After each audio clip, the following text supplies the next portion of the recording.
Thank you so much, Graham. You were fantastic. I feel like I do a real disservice because of my notes are really random and kind of stupid, but I'm going to share this anyway because I'm sitting on this chair. So when I was listening to you, I thought about all these different definitions of what gay mean, the gay definitions.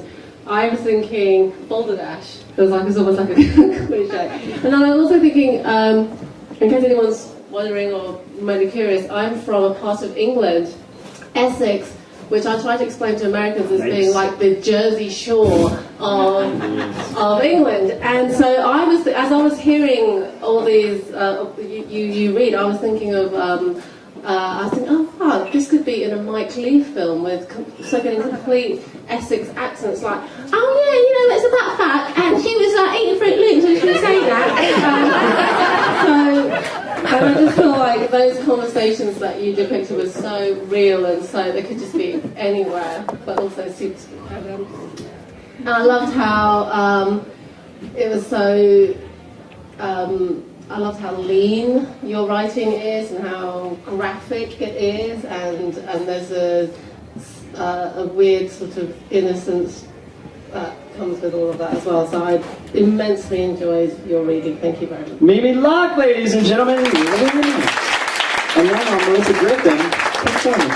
This just made 1.3 references to my subject area. So, number one, obviously, from a performance perspective, loved the voices. They were so vivid and marvelous. And also, there's a blue suede shoes, right? Am I seeing that right? Holy shit. They're like a grayish. They're like grayish blue suede shoes, so you should know that. All right, that's my 1.3. Okay. So I loved how vivid your story was. The freckled girl with crooked teeth who always smelled faintly of cat urine. Really, anyone in America, we all knew that girl. We all had a Bernadette at our school. We all had a Howie. We all had an Odessa. And the whole fascinating story of sort of how we learn about ourselves and relationships in the world. I remember my brother, I was in an elevator in a hospital, and my brother was trying to explain to me how babies happen, and I was like, that is so stupid. Like, you're so lying.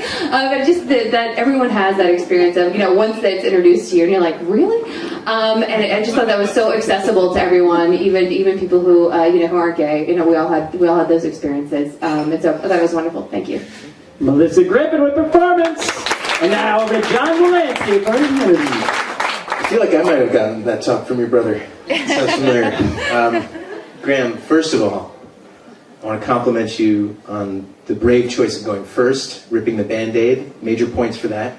I was taken back to my adolescence because of the euphemistic language, the Italian dunkers, hot lunch, Zane, hot lunch, healing hearts, and second starts. I mean, they all sound kind of sexual to me. It immediately took me back to like high school making those jokes.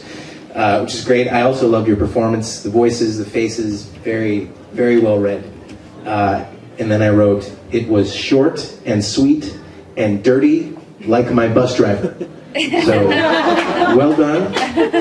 Well done. Appreciate John Wolanske with his tangibles, and now back to Milliken for Carolyn Cooke.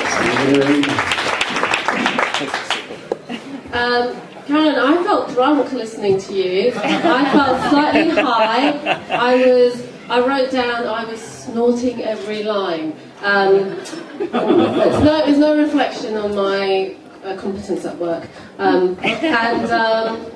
It felt, the way you were writing about what your imbibements were bordering on pornographic, I thought. So I'm not sure whether it's a strike for you or against you.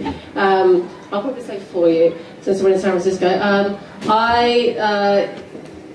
Echoes of Hunter S. Thompson and a very drunk Julia Childs. Mimi Locke, ladies and gentlemen. And now, back to Melissa Griffin for performance. Okay, so you guys can't see it, but her outfit is, I don't know if you can see it as well as we can up here. Her outfit is so fantastic. She's got these little things at the bottom of her pants. It's really fantastic. So there's that. Also, I love the use of your bra area for like glasses and there's keys and stuff in there. There's a manuscript in there. There's Jimmy Hoffa's in there. Like, that's fantastic. No, I appreciate that. You stood up here and I love the way you read. It was so moving. You started out with, the chair exploded with 1,000 pricks of rye, and I was like, sold. Dirty and doomed, like an old pirate flag snapping in the breeze. Warm and pissy, to describe your uncle, which I'm with you, sister. The drama of absinthe and just describing single malt scotch. I have to say, I stopped breathing for about the second half of your story. It's one of those stories at the end I was like, oh yes, I should remember to breathe. It was absolutely beautiful, an incredible journey, and ending with this sort of sad yet hopeful, coda. So thank you very much. I thought it was wonderful. Melissa Griffin with performance.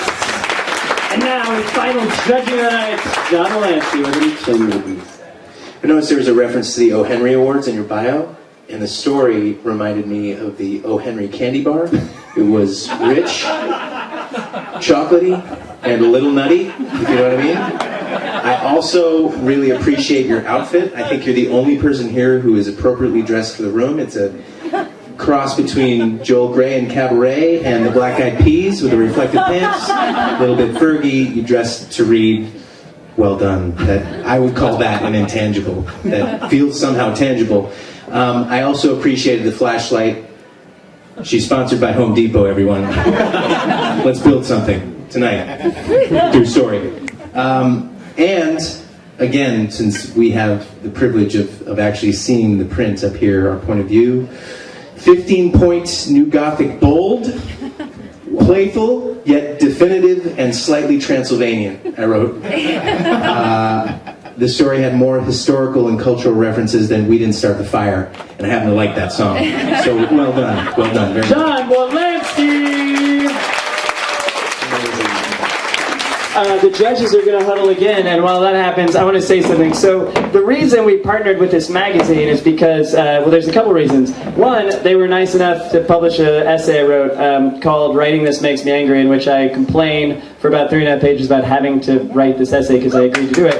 Yeah, thanks. But it really is just about creativity and about the time constraints and email and just the crush and how important it is to create. But more importantly, the reason we partnered with them is you live in a city that is bustling with the most important thing, I think, in the world, which is the written word and creativity around literature and things like that. And the thing is, if you go over there, if you haven't pre-ordered it and then you haven't bought it, it's cheap because it's usually $10, and that's not expensive either, but whatever, we'll also let you get a drink. But please, buy this magazine, because first of all, you'll be less hungover because you saved the $5 on the drinking. If you need $2 for bus fare, I'll just give it to you, but buy the magazine. And also because, buy these people's books, because it matters. And if we keep doing it, and if we keep buying books, and we keep supporting things like this, and we keep coming to Literary Deathmatch, then we're going to keep toppling the Santorums of the world, to be honest. And it is the difference. You can either be a jackass who just stands. Edgar Carrot, who's one of my favorite writers, he was here last night. Actually, he was in LA because I saw him. He talked about optimism versus pessimism. He said left-wing people are optimistic because they think it'll get better, and right-wing people think it. And I'm sorry if you're right-wing. I'm not bashing you this time. It's as good as it gets, and we have to keep buying guns to make sure we keep status quo. And the fact of the matter is, it's going to get better, and it's an amazing period in the world. And anyway, what I'm trying to say is thank you for coming. Buy books, support these people, and support this magazine. It's really incredible. And one thing I want to say is the people that helped put this magazine together, I have to tell you what the major is called, because it's the most amazing thing I've ever read in my life. It's the major, it's MFA students, and the major is Writing, Consciousness, and Creative Inquiry. That is just awesome that even exists! Give it up for Mission of 10! All right, judges, I talked about 45 minutes and you're still not ready. And yeah, they're ready. And John Wolanske is going to say, John Wolanske, gender balance, lady, gentleman. I didn't know if we want to keep consistent, but this is good. It's good throwing me off. That's nice. It was another hard decision because they're so different in terms of stories and also styles of reading.